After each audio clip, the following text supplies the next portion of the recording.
ตอนนี้กำลังเป็นกระแสแห้งเนาะเรื่องนี้ละนี่หน่วยกู้ภัยลาว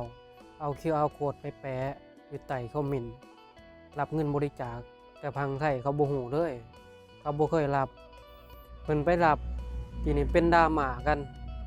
บ่ฮู้ว่าสิคุยกันจังไดแต่ว่าเห็นข่าว2ลาวว่าสิออกมาแถลงข่าวชี้แจงเงินที่ว่าบริจาคไปเฮ็ดจังไดถ้าเบิ่งว่าเพิ่นสิอีนี่บ่ฮู้ตอนนี้ว่าทางฝั่งนั้นสิเฮ็ดจังได เพราะว่ามันเกิดเรื่องแบบนี้ขึ้นเนี่ยนะแต่จริงก็บ่ควรรับหรอกเพราะว่าบางคนเขาก็อยากซอยให้ถึงนะแต่ว่าเงินตัวนี้บ่ฮู้ว่าไปฮอดไสไปจังไดมาจังไดแต่ทางนี้คือเอาเงินไปเฮ็ดหยังซ้ำบางคนก็ออกมาว่าไปนอนเล่นเกมเพิ่นสิออกมาชี้แจงเรื่องนี้ล่ะเรื่องนอนเล่นเกมนี่ไปเห็นหน่วยกู้ภัยก็โพสต์เนาะโพสต์รูปนี่มันก็เริ่มดราม่าแล้วบัดนี้ก็มีคนบ่พอใจแล้วว่า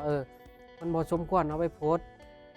เอาไปลงแนวนี้เพราะว่าเขาบ่อยากให้รับนะเพราะว่าญาติเงินบ่ฮอดถึงครอบครัวคนที่ว่าเขาติดอยู่ในถ้ำตอนนี้แล้วก็บ่ฮู้ว่าซุมื้อนี้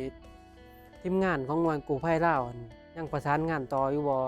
ยังเฮ็ดงานหรือว่าคนที่ติดอยู่ถ้ำมันยังทำงานอยู่บ่นั่นหรือบ่ปาร์ตี้หน่วยกู้ภัยไทยกลับแล้วจะพากันกลับคือกันบ่พากันเฮ็ดงานต่อ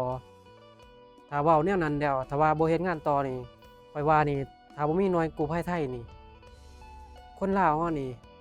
คือสิเอาออกมาบ่ได้ที่ติดอยู่ในถ้ำ5คนถ้าบ่มีนะถ้าว่าบ่มีนี่ก็ว่าเอาออกมาบ่ได้แน่นอนเป็นแบบนี้ล่ะที่ว่ามันคือบ่มีความสามารถเว้าง่ายอะอันนี้ข้อยบ่ได้ลำเอียงนะว่าความจริงก็ลองคิดเบิ่งดูถ้าว่าบ่มีชีวิตสิได้ออกมาบ่เพราะว่านี่เป็นไปได้ยากเพราะว่าเครื่องมือเครื่องสแกนเครื่องอิหยังนี่บ่ทันสมัยคือบ้านเพิ่นมีแบบครบเบิดที่ว่าตรวจ